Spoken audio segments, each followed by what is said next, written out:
The blizzard battering the windows of my parents' Evanston estate was nothing compared to the chill inside that beige living room. My father, Richard, didn't just hand me the check. He pressed it into my palm with the heavy, suffocating weight of pity. $10,000.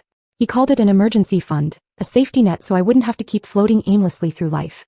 Across the room, my brother Nathan swirled his scotch and smirked, telling me it was time to stop playing my little computer games and join the real world. They thought they were saving a drowning girl. They had no idea they were insulting the woman who owned the ocean. Before I tell you how a single news broadcast turned this entire room into a graveyard of regrets, drop a comment and let me know. What's the most insulting advice a family member has ever given you? I read every single one. I looked down at the check in my hand. $10,000. The paper felt thin and sharp against my skin like a paper cut waiting to happen. The ink was blue, my father's signature a jagged scrawl of authority that hadn't changed since he used to sign my report cards with a sigh of disappointment. Around me, the living room felt suffocatingly warm, the thermostat cranked up to combat the Chicago winter, turning the air thick and heavy with the scent of pine needles and expensive cloying potpourri. My mother, Susan, was watching me with that tight, expectant smile she wore when she was performing charity. She wanted me to cry. She wanted me to fall into her arms and thank them for saving me from the brink of imaginary destitution.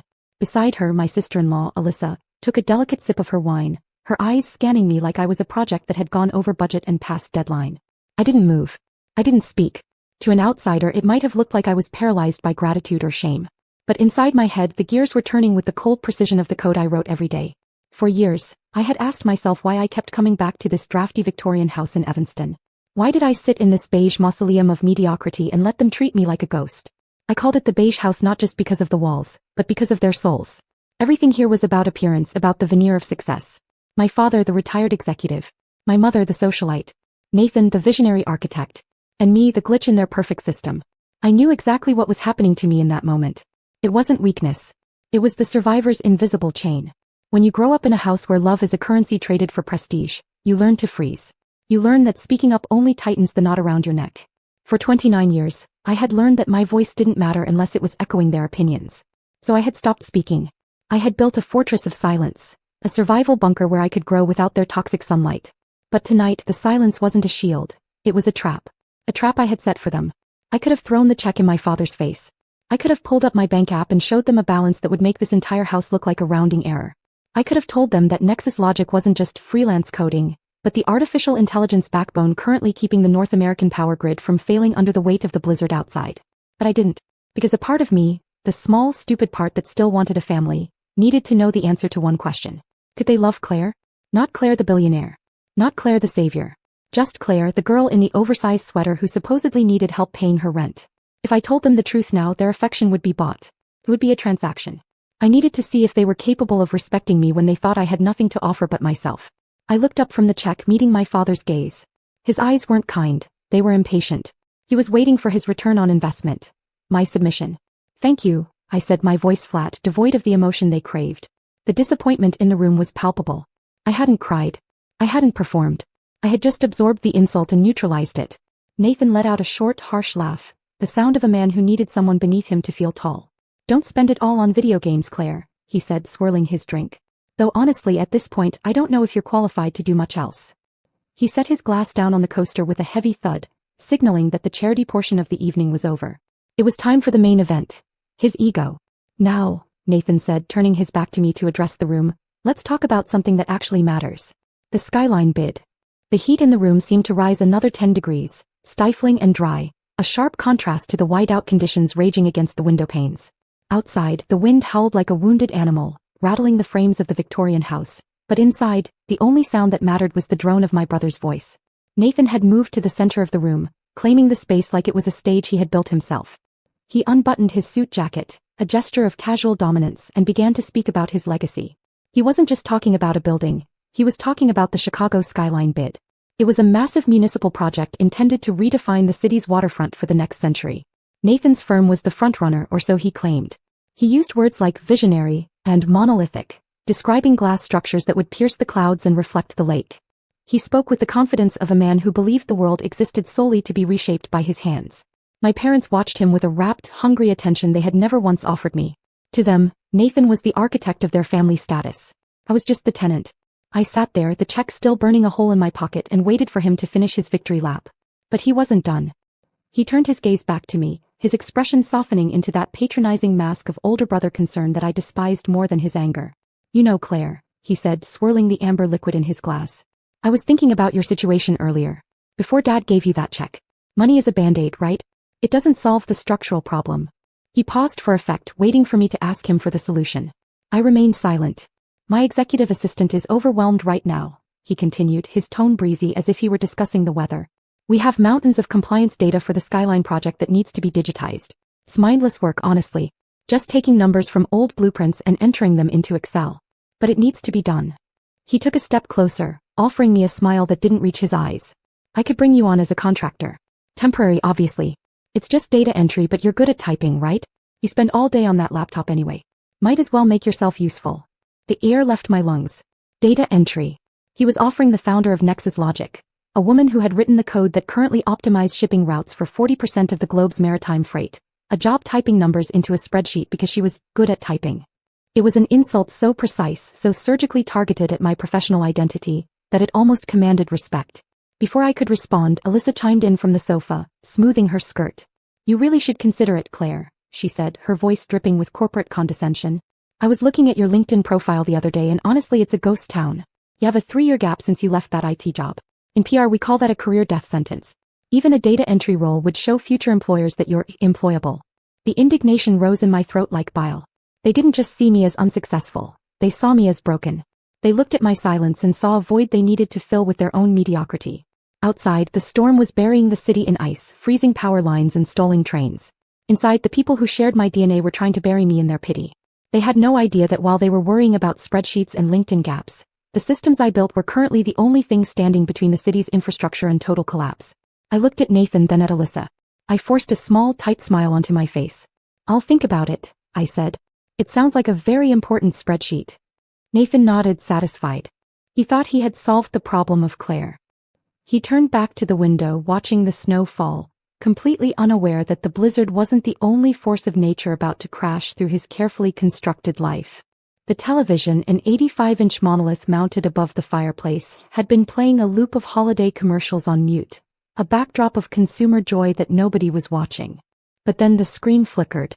The cheerful red and green graphics vanished, replaced by the stark, urgent blue of a Bloomberg breaking news alert. "The invisible billionaire, Nexus Logic founder revealed." The bold white text seemed to vibrate against the screen. I felt my phone buzz in my pocket.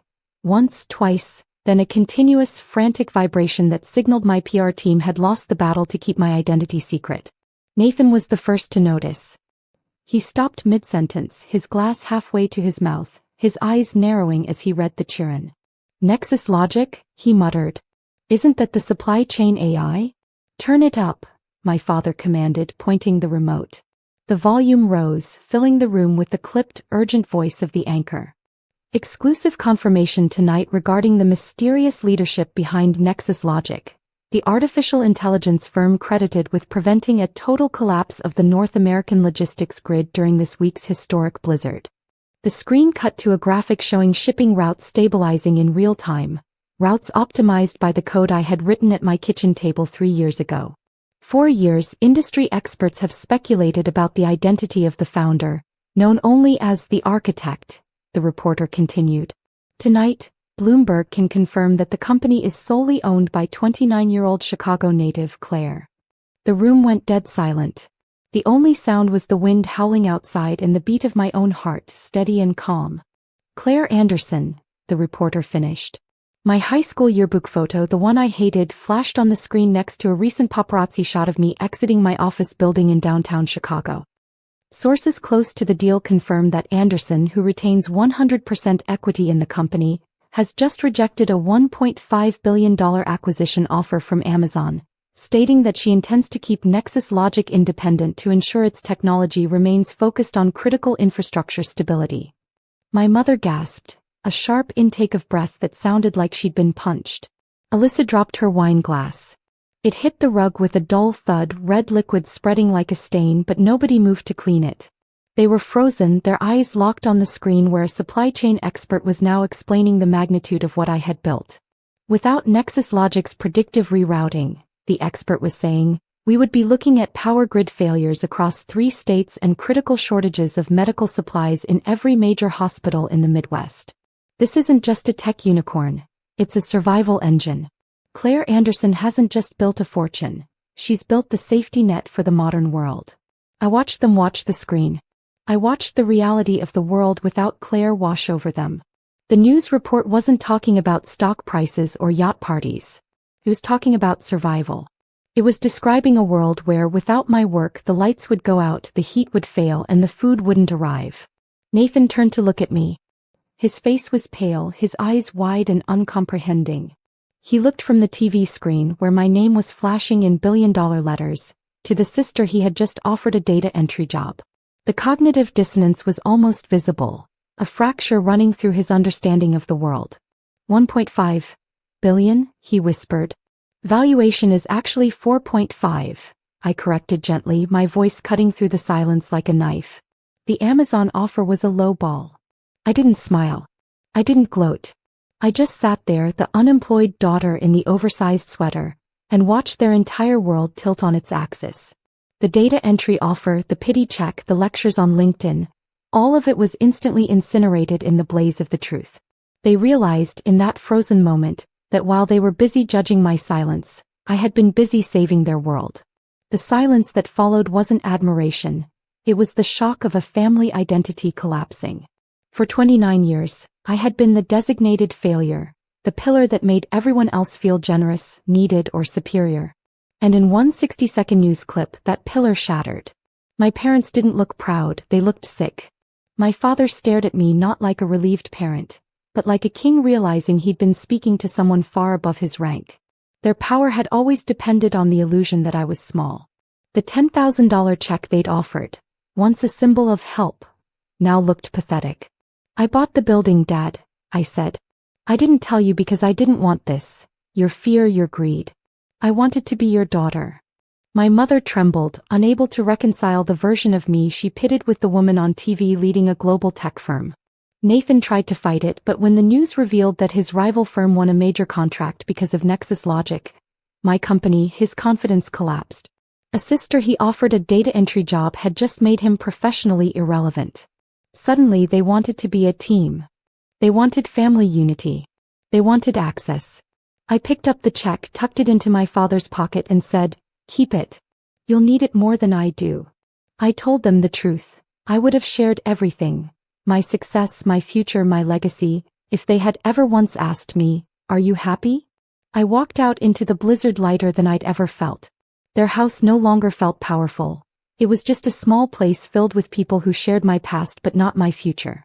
My real family was the team I'd built, the mission I lived for. I drove away without anger, only